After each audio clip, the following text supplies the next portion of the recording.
message.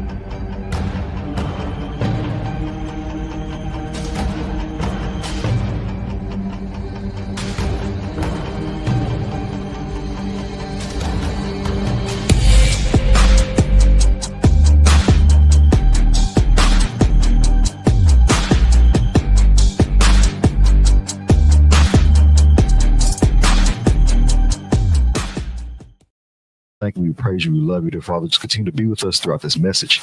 May Yeshua HaMashiach speak to the people what it is you want them to hear. May fire fall from heaven, and that your spirit is here and is dwelling among the people. And that the word does not fall on deaf ears, but that it resonates and that it pierces through the heart, mind, and soul, that we leave out of here better than when we came in. So yeah, we thank you, we praise you, we love you. Just continue to be with us and bless us throughout this message. Just continue, Father, to help us to have more insight, more armor that we can be able to slay the enemy with. So we just thank you, we praise you, love you, in Yeshua HaMashiach. Somebody me pray, hallelujah, and amen. Amen. All right, so today's message is breaking from the illusion ways of Pharaoh. And in this picture here, we have Pharaoh, right? And right next to Pharaoh, we have the Israelites, or the people walking. And in this picture, Pharaoh's on the throne, right? The illusion is that Pharaoh thinks that he's God. He thinks he's in control. He thinks he has it all figured out. But lo and behold, his throne is sinking because he doesn't have real control. God has the ultimate control. And so while he thinks he's living good in his illusion, the reality is he's sinking. Reality is he's sinking.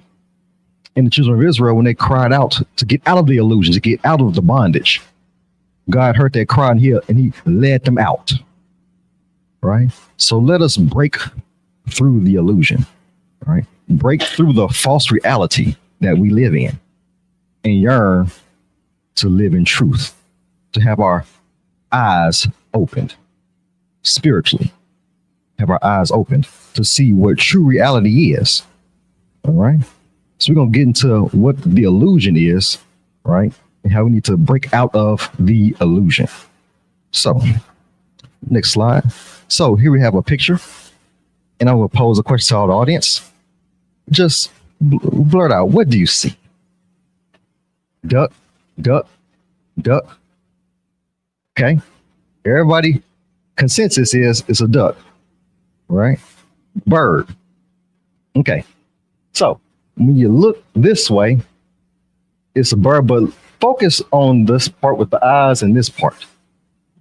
Oh, so you look at it the other way, looks like a what? Rabbit. Look like a duck this way, look like a rabbit that way, right? Yeah, you see that, don't you? So with that being said, this is an illusion, right? The one thing that's true about illusions is that in order for it to be one, or in order for you to be in an illusion, there has to be some level of misunderstanding or some level of confusion. That's the only way an illusion can work. But once you figure out the illusion and figure out, oh, somebody just drew a rabbit one way and drew a duck the other way, you realize that, okay, I see what happened. It's fake. It doesn't have any power. It's not magical and mystical. Somebody just drew one animal on one side, drew another animal on the other side, right? So illusions seem to have power, right? There's people in our society that seem to have power, seem to be like God, seem to have authority, right? But it's false. It's fake. It's superficial. It's a facade, right? I got another one. All right, so we have a picture. Somebody's standing by the lake. All right. And so do you see anything? Anything at all? Tree. Oh, you see it? So the tree is outlined, and it's outlined like a baby. See that? So once again, an illusion. Well, illusions, what they want to do is anybody that forces illusions or are part of illusions, they want to hide. They want to hide something from you. They don't want something to be revealed. That's why illusions exist. they're trying to hide something or keep you away from something or make it seem like they have a power. Say, well, they want you to be they want you to be dumb. They want you to be have no understanding, low in thinking. That way you look at them as superior or God or whatever. That's what illusions do. So once again, illusions only exist in the realm of delusion, lack of understanding, and confusion. That's how illusions exist. All right. So once you realize the illusion, right, you realize the illusion once the hidden is revealed. So when you understand what's hidden, then you can realize that you're in the illusion, or that realize that there is an illusion. All right. Now, in order for like a magician or sorcerer or whoever, in order for them to be able to perform a trick on you or an illusion, right? And the reason why they do this is because they want you to believe they have power, supernatural power, some kind of ability, some kind of wow, right? In order for them to perform the trick, in order for the illusion to be real, they have to make sure that the person has not the slightest clue of what's going on. That's how somebody can trick you or confuse you, because they want you to have a level of misunderstanding. They don't want you to have a clue of what the truth is. That way that they can have the symbol of power, right? So the only way an illusion works is if the person doesn't understand the truth. I'll say it again. The only way an illusion works is if the person doesn't understand the truth. All right. So magicians, sorcerers, warlocks, people who study human behavior, etc. Many humans have learned how to exploit this reality we live in and to create illusions using their insight and knowledge in order to have control over people. All right. The biggest tricksters are the people up top who have found a way to control our environment. Right? These 6 companies right here, we talk about media, all that we see on TV are controlled by 6 entities. So the whole globe gets all the information from these 6 entities. And you telling me we ain't being duped? Everything we see in here is controlled by 6 entities. 90% of what we see. So our reality has literally been shaped for us. So if our eyes and our ears are deceiving us on a daily basis, we have to fight to find and live in truth. We have to fight for it because lies are being spread to us on a daily basis. Our reality is being shaped for us on a daily basis. We have all this technology at the tip of our fingers. We can live in whatever reality we want to live in on a daily basis. So we have to fight for truth, especially more now than ever. With all the technology, we have to fight for truth because we're so blinded by the illusion of, America and just the life in the world we live in. We have comforts and freedoms and we go as we please, do as we please, watch what we want to watch, do what we want to do. And so we find comfort in the illusion.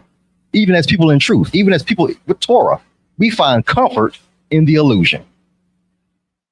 Why? Because it's easy. I don't feel like praying right now. I'd rather just chill and watch Netflix and chill. Play the video game, whatever. I want to break away from truth and just relax in my illusion. That's how we are. And that's how the Israelites got into position the way to what they got into. Because they fell in love with the what? Illusion. All right. So the beautiful thing about waking up from an illusion is once the secret is revealed, you realize the purpose behind the trick and things become more clear. All right. So just as a performer uses illusions to get us to have certain perceptions and ideas, Yah uses illusions in the same way. He allows us to live in the illusion because he wants us to look behind the smoke and mirrors and find him in it. We're gonna look at that. Right? This is just from the movie They Live. Huh? He had these special glasses to where You put him on, he saw reality. Took him off, it was back to the illusion that he was used to. Right? Illusion. That's what we live in. We're in a world full of illusion. Mm-hmm. They Live, a movie called They Live. So, is Yah a master illusionist? Oh, no, that sounds crazy. Blasphemous. What you mean, illusionist? What you mean? We're gonna break it down. We're gonna break it down. Okay. So, 2 Thessalonians. Well, I'll read this. God made the illusion look real, and the real an illusion. Right. So, God, when He saw that we desired the illusion, when He saw that we wanted to yearn after the other nations, you know what? I'll let you have it. That's what you want. I'll give it to you. That's the mercy of God. That instead of destroying you and killing you, you know what? I'll let you go ahead and go on the other side and see that the grass ain't greener. I'll let you live in it. I'll let you enjoy it. I'll let you bask in it. That's fine. But once it comes crashing down, you'll realize it was fake. You'll come running back to me. So, 2 Thessalonians 2, starting at verse 3. And it says, let no one deceive you by any means. Let no one deceive you by any means. For that day will not come unless the falling away comes first, and the man of sin is revealed, the son of perdition, who opposes and exalts himself above all that is called God or that is worshipped, so that he sits as God in the temple of God, showing himself that he is God. Right? Do you not remember that when I was still with you, I told you these things? And now you know what is restraining, that he may be revealed in his own time. For the mystery of lawlessness is already at work. Already at work, right? Deception's already around. Illusion's already here. The people that are sitting on top, operating like God, they already exist. Controlling your life as it is right now. They're already here. Now, let's keep going. Verse 8, and then the lawless one will be revealed, whom the Lord will consume with the breath of his mouth and destroy with the brightness of his coming.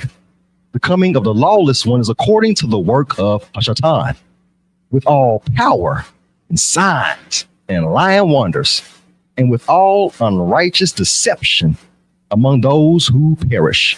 Because why? They did not receive the love of the truth, that they might be saved. So the only way you can live, on the only reason you live in a delusion, is because you chose the lie. God didn't send no illusion because he wants the truth to be hidden. No, he gives you what you want. If that's what you want, I'll let you have that. You'll perish right with it if you keep on. And for this reason, God will send them a what? A strong delusion, that they should believe a lie. That sounds crazy, don't it? Okay, cool. I'm gonna send you the delusion. I'll make the illusion for you. I'll make it look beautiful for you. I'll send it to you. That's what you want? It's free will. I'm not begging you to serve me. I want you to serve me. I want you to serve me. If you don't want to serve me, I'll let you have it. But the mercy of God is he'll let you live. He'll let you go ahead and sin once, twice, 3 times, 1,000 times, 100,000 times, 1,000,000 times. He'll keep you around, hoping that you see the illusion and finally know what truth is. But he'll let you believe in the lie. He'll send it, let you believe in it. Now it says, verse 12, that they all may be condemned who did not believe the truth, but had pleasure in unrighteousness. But we are bound to give thanks to God always for you, brethren, beloved by the Lord, because God from the beginning chose you for salvation through sanctification by the Spirit and belief in the truth. So the only way you can be awakened from the illusion is if you believe in the truth. That's how you're sanctified. That's how you grow. When you work to live in truth. And the thing about truth is uncomfortable. Why? Because we're so used to the what? Illusion, the lie. We're used to the lie. We grew up in the lie. So that's more comfortable to stay in it.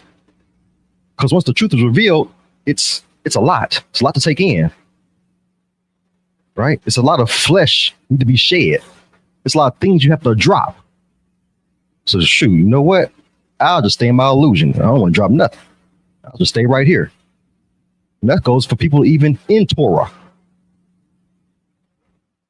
We'll drop the things that's easy to drop, but the things that's hard to drop, no, I'll drop this, but I ain't gonna drop that. Like the young rich ruler, I follow Torah. You tell me to sell my stuff, I can't do that though. You like your illusion. You like the illusion. That don't just go for the wicked, that goes for the righteous. We like illusions. So now, this word for strong delusion or delusion, we can look at that in the Greek. That is plane or plano, all right, which is deviant behavior, a departure from what God says is true, an error, which results in wandering, roaming into sin. So once again, the delusion or the illusion, that's your choice, right? So God's not necessarily creating the illusion. He's allowing you to live in the illusion. It's fake. It's false. That's what you choose. You chose to wander off, roam in sin. So I'll allow you to have the illusion. That's what you want. That's fine. So the delusion or the illusion is sent to those who stray. It's a choice to be in a delusion or to be in an illusion. It's a choice. You are free to sin or you're free to serve. It's your choice. You can either sin or serve. Pick one. But there's a consequence for both. One is a reward, a kingdom, everlasting rest and righteousness. And another one, it's a wrap. You're going to be destroyed. You can pick, though. That's your choice. You can pick one. All right. So another scripture that stands out when it comes to the Most High allowing you to live in your delusions. So Psalms 21:2, this can go both ways. It says, you have given him his heart's desire and have not withheld the request of his lips. And that's a beautiful psalm. And that's beautiful if your mindset is on God. But what if your lips are set to do what you want to do? He'll give you your heart's desire. Whatever your lips request, he'll give it to you. He'll grant it. Whether for him or for yourself. If you want to worship yourself, do as you please, he'll grant your desire. That's what you want. That's your request. He'll grant it. He doesn't want to force you. He wants you to desire him. Are the desires of your heart to do his will completely, or are your desires of your heart to do what you want? Because even if you do some of the Torah, but still have your own desires, that ain't even good enough. All your desires need to be for God, all of them. Not half-hearted, not half-stepping, not lukewarm. Right? So now let's go to Isaiah 6.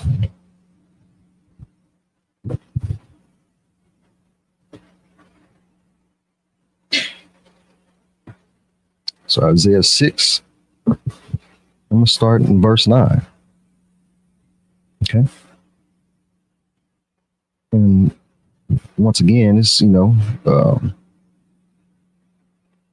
all of this, Judah, Jerusalem, they wicked, doing what they want to do, worshiping idols, following after the nations, doing their heart's desire, pleasing the flesh, right? Going away from the things of God. And, this is what Most High tell Isaiah to tell the people. Straight up. Verse 9. He said, go and tell this people, keep on hearing, but do not understand. Keep on seeing, but do not perceive. Make the heart of this people dull, their ears heavy, and shut their eyes, as in, i.e., give them the illusion. Let them have it. That's what they want. I'll give it to them. Lest they see with their eyes and hear with their ears and understand with their heart and return and be healed. The Israelites are so wicked and desire to do what the other nations are doing so bad to the point where Yah tells Isaiah to make the hearts of these people dull, preventing them from hearing. Now, does God want the people to not understand? No, that's not his goal. But if you want to live in a false reality, if you want to live in the lie, if you want to be your own God, if you want to have your own desires and your own will fulfilled, right, then he'll grant that life to you if that's what you want. All right. So here's the thing about illusions, right? We're talking about illusions and why God will allow you to live in one, right?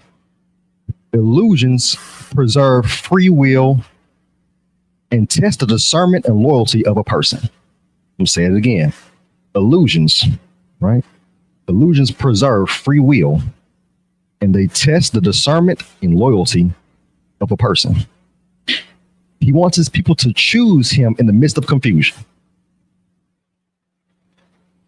That's the mark of a true saint.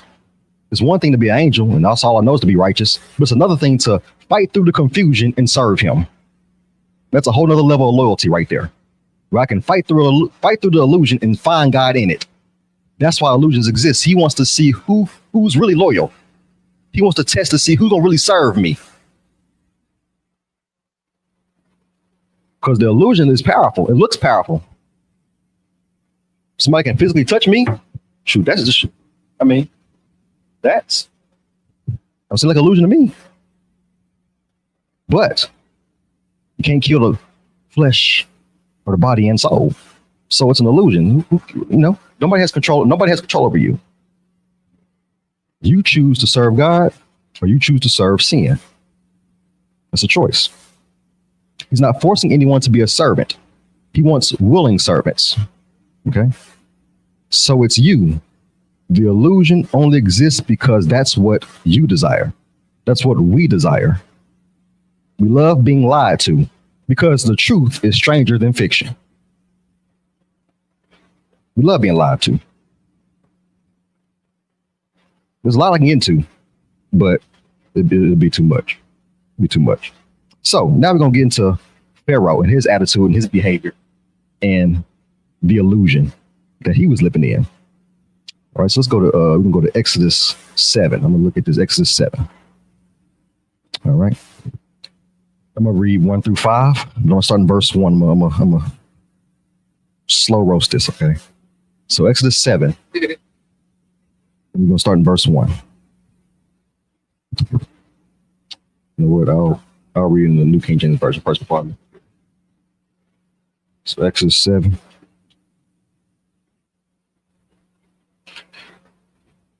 Verse 1.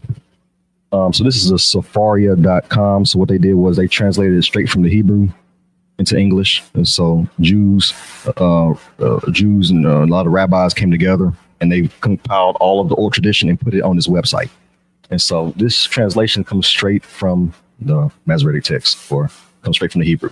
So it might sound a little different than like a King James version. Yeah. So anyways. So I'm gonna read it from my Bible, from the King James Version. I'm gonna go up here. All right. So Exodus 7:1, and it says, "So the Lord said to Moses, see, I have made you as God to Pharaoh, and Aaron your brother shall be your prophet." So now stop there. All right. So Vaomer Yahweh el Moshe Roi Natatiach Elohim la Pharaoh. Or Elohim la Pharaoh. So right here it'd be like a god to Pharaoh. All right, Elohim to Pharaoh.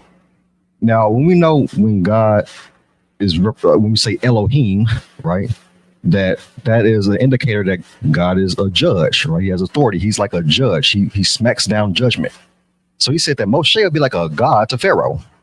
All right, so the Most High, not only did he send Moses to free the Israelites, he sent Moses to judge who?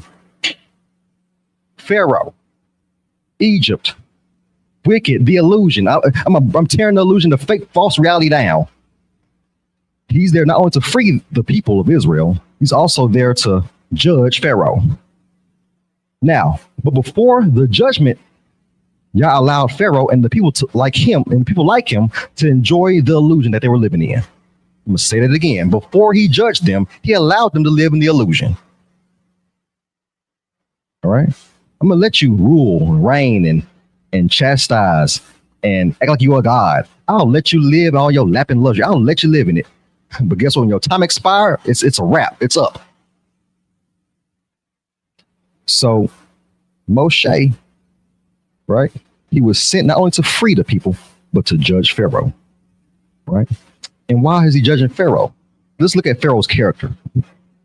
Now, Pharaoh believed he was a god, or he had control over his life and other people's lives.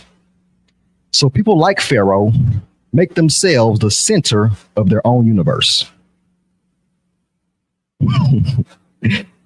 We want everyone to jump at our beck and call. And that's the illusion. When you think you have control over your own life and other people's lives, that's the illusion. We have to understand we don't have control. God has ultimate control over our life, and that he needs to be the center of our universe, not ourselves, right? So if you truly know the Bible, then you know that Yah is the center of the universe. We exist at his pleasure. We owe our entire existence to him. And to live outside the illusion of Pharaoh, we must acknowledge that we exist at his mercy and for the purpose he has in mind. That's the reason we exist. We have to not make ourselves the center of our own universe. Because if we do that, we become like who? Pharaoh. Because that's how Pharaoh thought. That's why he was such a tyrant. Tyrants, only reason there are so many tyrants in the world and people that are belligerent and berate people and are mean and attack and blame others and have no accountability and narcissistic is because they make themselves the center of their own universe. Okay, so now we're going to look at Psalms 101:5, where it says, one who slanders a friend in secret I will destroy. I cannot endure anyone haughty and proud. All right. So this scripture is speaking on people that are like Pharaoh, people who believe that they're the center, that they're the main character, that everything revolves around them. And if things don't go my way, I'm not going to act out because there's the thing with human beings. When we lose control, when we think we got control, we act out. We blame others. We nitpick. We hurt others and ourselves. We try to attack. That's what happens when we feel like we're losing control and we think we have control. That's how we do. And I'm going to read an oral tradition, something out the Talmud about this verse. All right, so Sota 5a and 14, this comes out of the Talmud. Okay. And it's just some things on Psalms 101, 5-6. And these are people like Pharaoh who are haughty, prideful, can't get beside themselves. Everything revolves around them. I'm the center. It's about me. Woe is me. Now it says, Rav Hisda says, and some say that Mar Ukva says, concerning any person who has arrogance within him, the Holy One, blessed be he, said, he and I cannot dwell together in the world as it is stated. He who slanders his neighbor in secret, him will I destroy. He who is haughty of eye and proud of heart, him will I not suffer. Psalms 101, 5-6. These verses should be understood as follows. Do not read the verse as Oto lo ukhal, rather read it as Itu lo ukhal, meaning with him I cannot bear to dwell. There are those who teach that this was stated with regard to those who speak slander, because the beginning of the verse states, he who slanders his neighbor in secret, him will I destroy. All right. So Yah cannot dwell with anyone that has a Pharaoh-like attitude, who makes themselves the center of their own universe, who chooses the illusion, who chooses the lie instead of the truth. Most High can't dwell with people like this.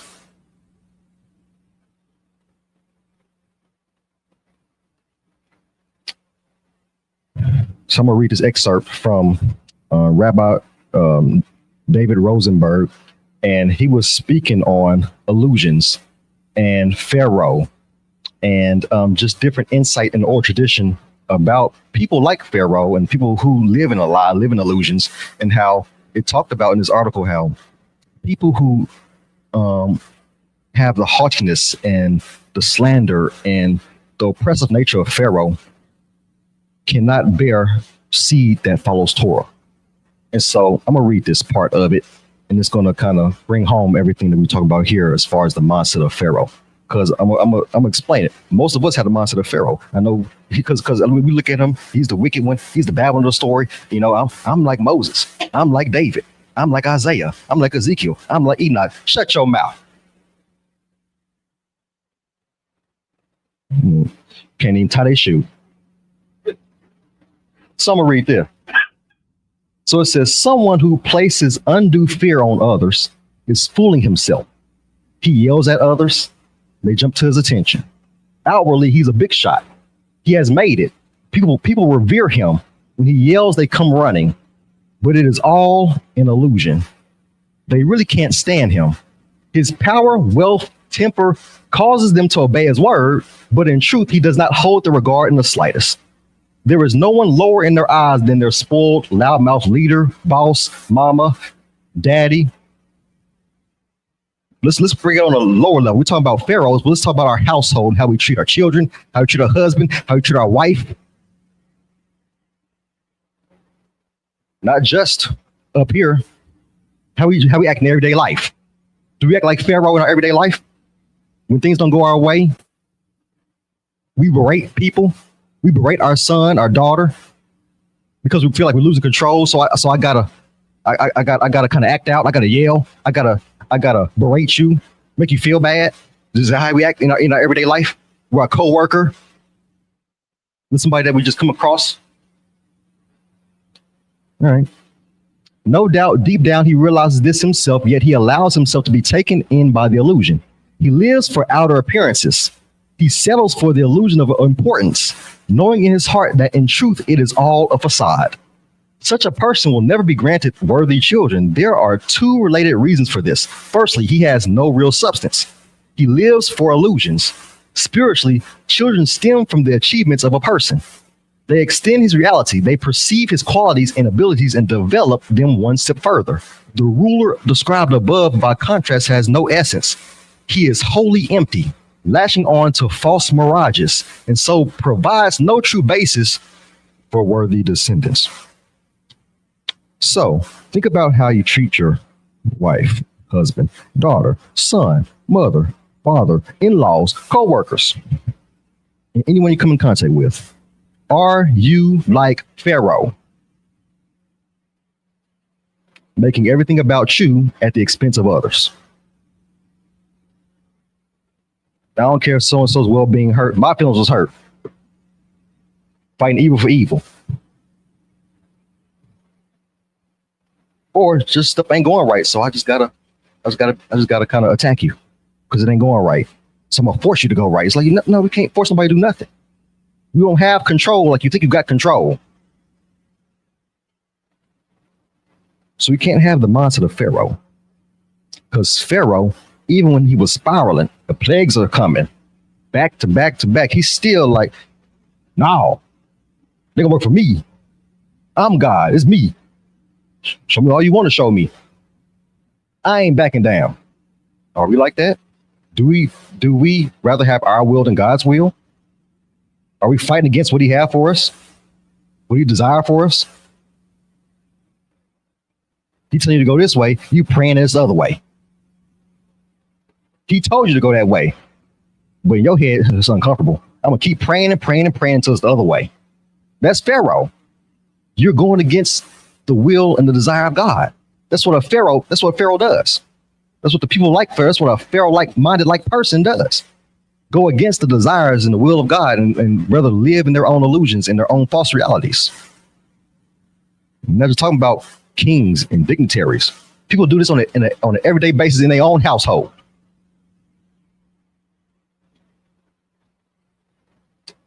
So going back to Exodus 7. So are we like that? Are we like Pharaoh? What do people say about you? I remember Jay was telling me about his coach talking about what they gonna say about your legacy when you gone. When you walk away, what do people say about you when you walk away? Man, I can't stand that person. He always going off on me, man. He made me feel bad. He ruined my whole day the other day. Are people saying that about you?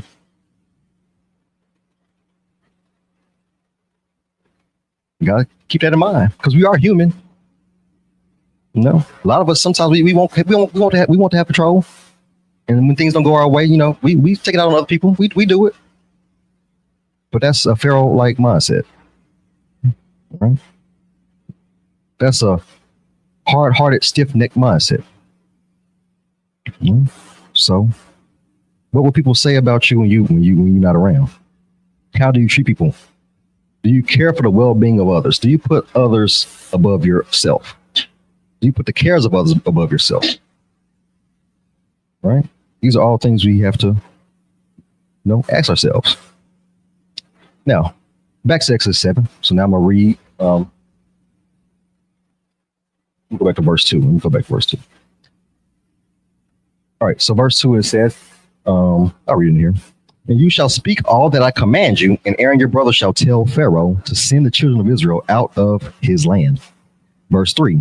And I will harden Pharaoh's heart and multiply my signs and my wonders in the land of Egypt.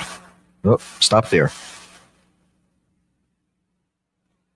So basically, since Pharaoh want to be the big shot, he want to believe he is his own God, he want to do my will, he don't want to listen, I'll strengthen him in whatever he wants to do then. I'll let him go dig a deeper ditch for himself, if that's what he wants. Right, so we're gonna look at this harden, but I will harden Pharaoh's heart. So the aksheh, all right. So it's a different word because there's other places where you see harden is going to be chazak for strengthen. This one is aksheh, all right, which means to harden, be stiff necked, be hard hearted. All right. Now the interesting thing I found out about this, and you can look this up yourself when you look deeper into Hebrew, and the more you study Hebrew, the more layers you peel back. Hebrew is deep. Okay, so when you look at this word, or akshay, right? This is in the hifel imperfect form, first person singular, okay? And so the reason why it's imperfect is because the patak in the beginning makes this vowel stem imperfect, okay? So now, in a lot of translations, it'll say that God is going to cause it to be hardened, or I will cause it, or like he's making him be disobedient. But one thing that people have studied in the Hebrew language, and when they've looked at other languages like the Ugaritic language and compared it, right, is that when you see a hifel in perfect form, right, when it's active, it's instead of being causative, it's actually permissive. So when you see that word, it's actually permissive. So instead of saying I will cause, I will permit. That has a whole different meaning when it says I will permit. All right. So really, you can read it as saying I will permit Pharaoh's heart to be hardened. So basically, if that's what he wants, I'm going to give it to you. That's what you want. I'll permit it. I'll permit you to have it. Go ahead. All right. So once again, the illusion that we live in, it's our doing. We choose it. Pharaoh chose it. The reason why a Pharaoh even exists is because of disobedience. If he would just obey God, would there be no Pharaoh in our way, quote unquote, oppressing us? We chose the oppression because we thought the oppression was freedom. We thought there was greener on the other side. We chose to sin and be removed from the garden. We thought it was greener. So we chose the illusion. We chose it. And as it says in 2 Thessalonians, that anybody that chooses that is going to perish. It's a choice. So another verse that's used with this, I'll get this. Let's go to Deuteronomy 10.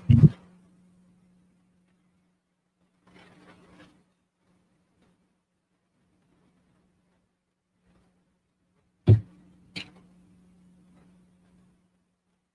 just wanted to add that tidbit to that because,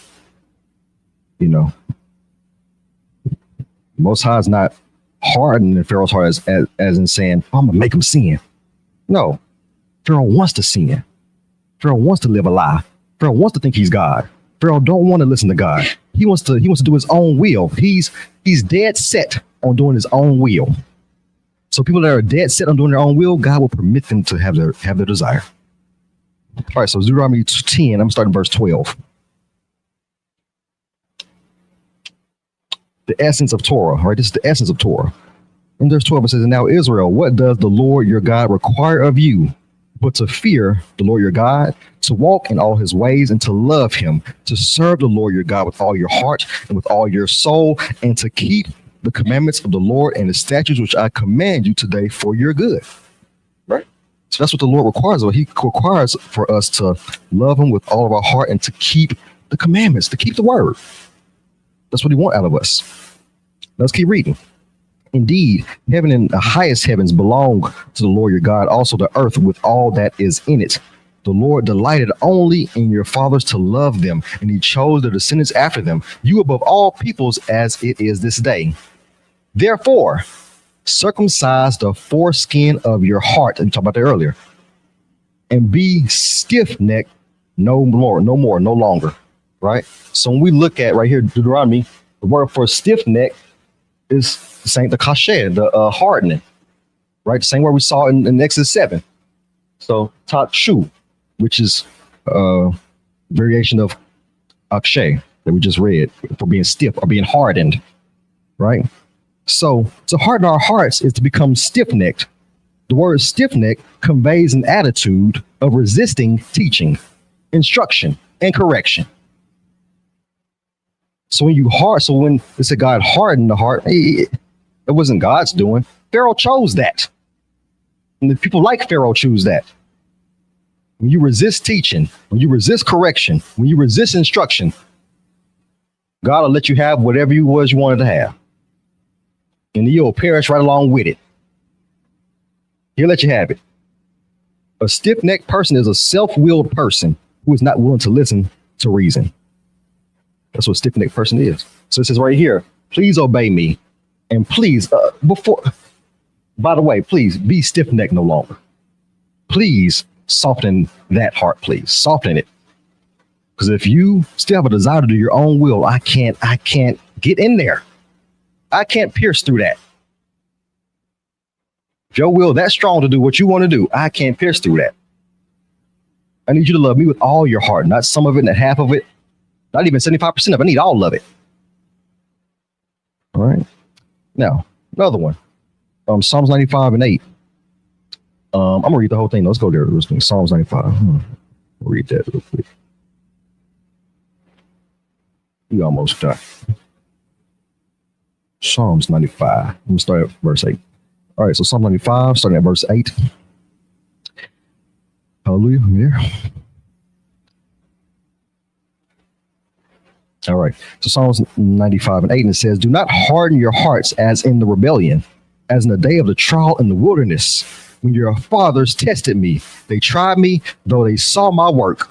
For 40 years I was grieved with that generation and said, it is a people who go astray in their hearts, and they do not know my ways. So I swore in my wrath, they shall not enter my rest. And you know the word used here is the same word we've been seeing, the stiff-necked, hardened, the akshay. So the takshu, hardened, stiff-necked. Do not be hardened like the people in the wilderness. Please don't do that. Because if you that strong-willed, I can't help you. If you want the illusion that bad, I can't help you. Love to lie that much, I can't help you. You'll be just like them in the wilderness and won't cross over the seat of promise. So harden not your hearts as in the rebellion, as in the day of trial in the wilderness. Why is the Most High warning us to not follow in the footsteps of our ancestors in the wilderness? Because their love for an illusion destroyed their chances to live in freedom. And they were judged mightily for that. Right? We were comfortable with living in the lie, living in the illusion, and refused to suffer to live in freedom. So you have to get the freedom, you have to suffer a little bit. You have to be tested a little bit. There's going to be some pitfalls. You're going to stumble. It's going to hurt because it's new. It's different. But you have to have faith in God that he's going to see you through to get to freedom. Freedom is hard, but it's good for your soul. You need freedom. Being comfortable in the illusion won't do anything for you. Nothing for you. So that's why he said, don't be like them in the wilderness. I showed them sign after sign after sign, miracle after wonder, and they still was comfortable with the lie. After seeing all that truth, they see me speaking on the mountain. Wrote the commands with my finger. They see folks, when they disobey me, they see folks get swallowed up when they disobey me. Ground open up and swallow them whole, swallow them up. You seen all this, and you still love the lie. This is how strong an illusion is. That it's comfortable. It looks pretty. It looks pleasant. It feels lovely, don't it? To have what you want, to do as you please. This feels great. I ain't gonna lie. There be times I'd be thinking like, dang, life was good back so and so. Dang, it's so hard, man. Being a Torah is hard. Folks testing me, calling out my name, saying this about me, that about me, saying I'm the devil. You this, you that. Like, I ain't never had this, but when I was before Torah, I ain't never had this before. Man, the illusion felt good. That's the strength of an illusion. Is that you see the power of God working, and you still like, shoot, I want to go back to Egypt.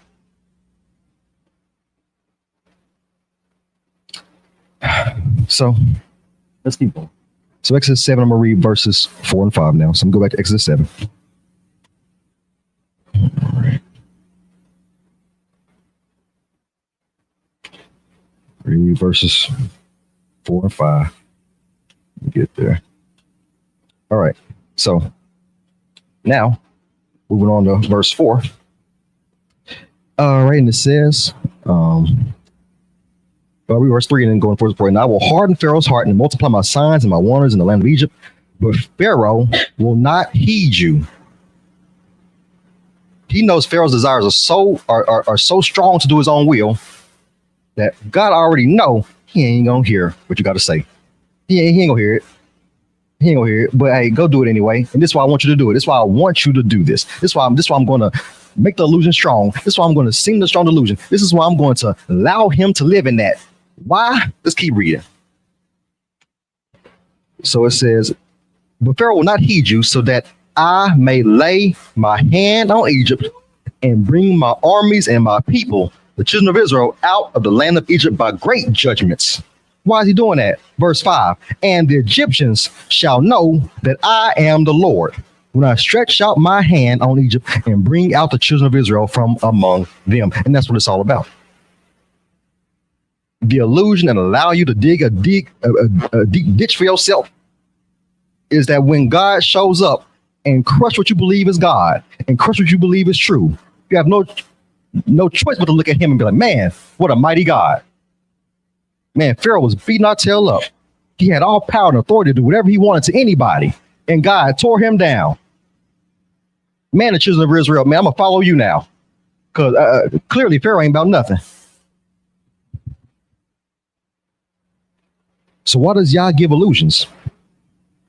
Because whenever we prop up someone as God or ourselves as God, whether it's a political figure, celebrity, the government, your boss, any human being or anything, right?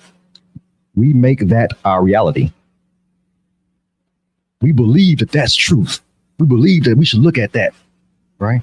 Barack Obama get nominated, get inaugurated. We crying like he gonna save somebody. Trump get elected. We crying like he gonna save somebody. Biden, folks crying and wailing. Oh my, yes, it's gonna be, life is better now. Propping up these people and these celebrities and these figures as like they God or something.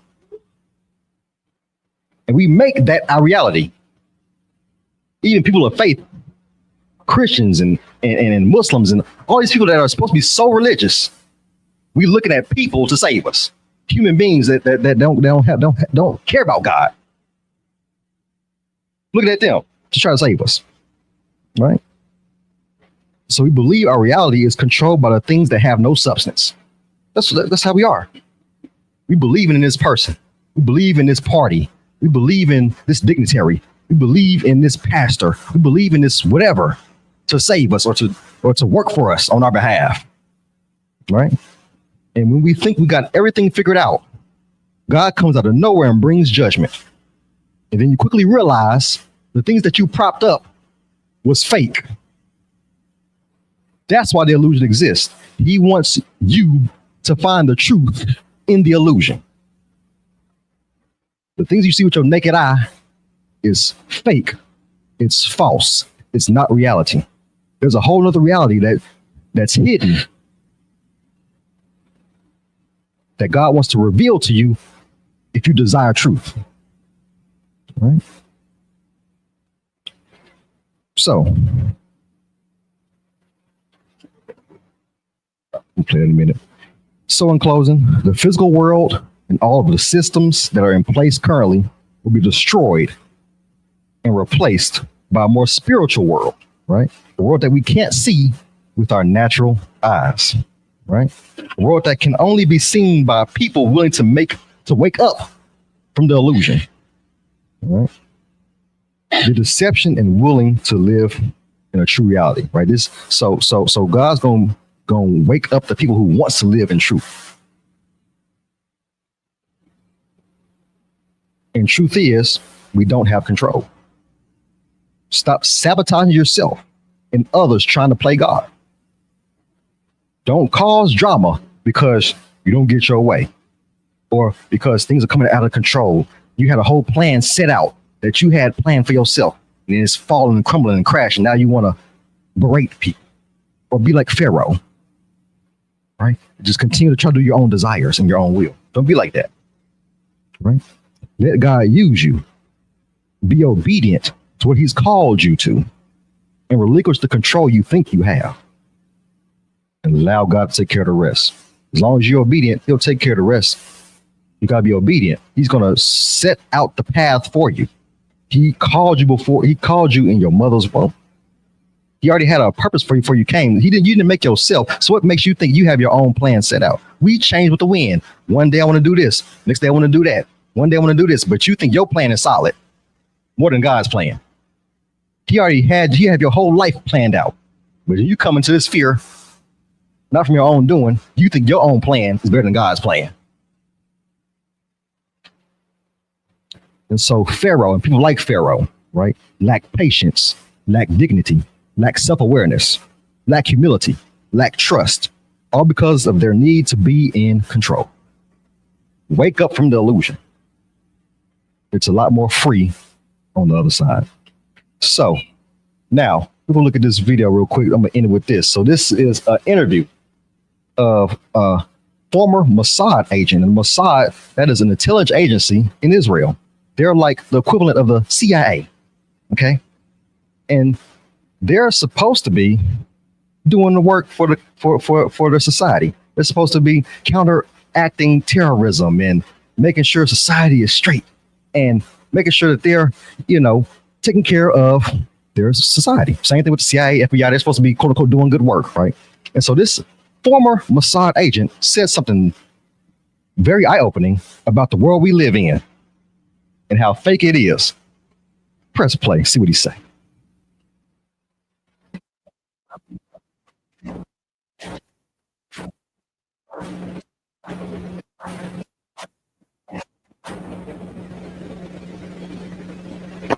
This is 20 seconds.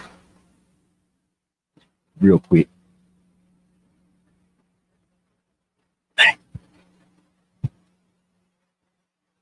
It's all right. I'll play it out loud. Put it up, play it on my phone, put it on. Here it is.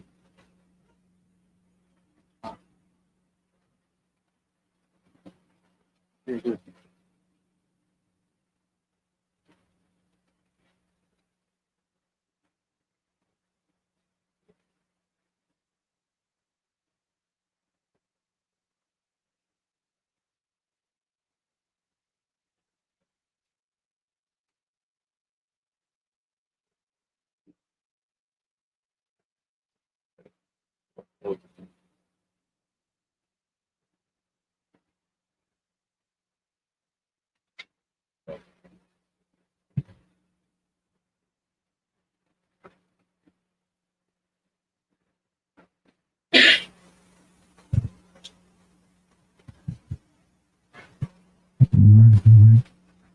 Yeah, once we play this video, though, he's gonna let you know how false the reality that we live in is. how to trust nothing you see with your naked eye, because deception is all around. All right, so,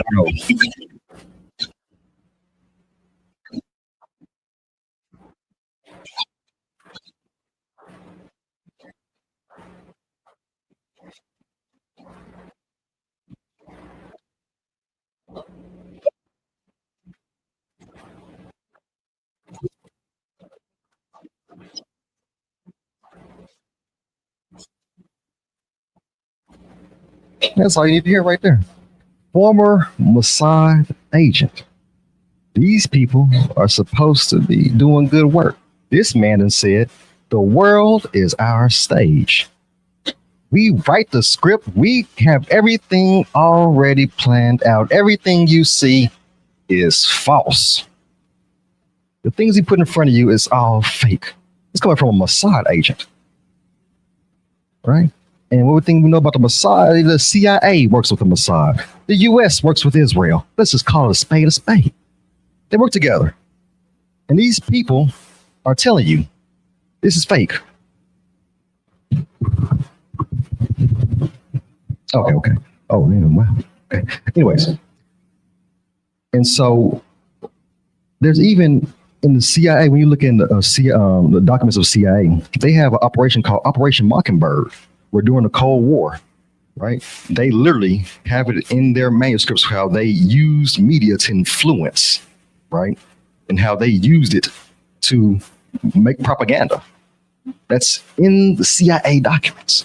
So they literally are shaping our reality, right? The things that we see, right? Facts. That's correct. You know, and even with all this, I know I'm on a tangent, but I'm gonna end it with this. So even when we think about the Epstein files and all this stuff, you know, guess who Epstein worked for? The Mossad. He was a Mossad agent. And so when all this stuff come out about eating babies and child sacrifice and all these companies and entities that's and doing all these dark rituals, and we pointed all to Epstein. You think Epstein is the mastermind behind this stuff? He's a financial advisor. This man worked $500 million. It's not a little money, but this man ain't got no power. And so they're making him the fall guy. And so they're making him the problem. But he's just a problem. He's not the problem. So you know why they released all them 3 million files? It's because they can point to him with all the rituals. We don't look at the Rothschilds and Bilderbergers and the Jesuits and the Catholics. Right. Vanderbilt's, all them. The Jewish rabbis, even them. We don't look at the Masons and the Rockefellers. We don't look at them. They want us to point towards Epstein like he's the problem. It's him. We ain't doing it. It's Epstein. Because I was wondering, like, why are they releasing all these files? Why are they releasing all this weird, wicked stuff? Why are they doing this? Why are they releasing it? Oh, because they want to make him the fall guy. That way, now eyes are off the real people behind Epstein. He didn't create this stuff. He ain't the only one doing this stuff. But they want him to be the fall guy. But that's just a tangent. But anyways, like we've been saying, the world we live in is fake. This whole reality that we live in, the things we see on TV, the things we see on our phone, this is a facade. God wants to see something deeper than just houses and cars and careers and jobs and money, and it's so much deeper than that. There's so much to understand of God. There's so much to be revealed about God. And so let us do our best to try to walk in truth. And don't be scared of the truth. The truth shall set you what? Free. So even the truth, even though it may look scary, because we're so unused to it, we have to be man and women enough to walk in truth. Be comfortable with being uncomfortable, right? Because God got our back if we are obedient. As it says in Deuteronomy 10 and 12, if we love him with all our heart, mind, and soul, he will protect us. Don't be scared of the truth. Don't love the lie. All right, so that's what I have for today's message. Shabbat Shalom.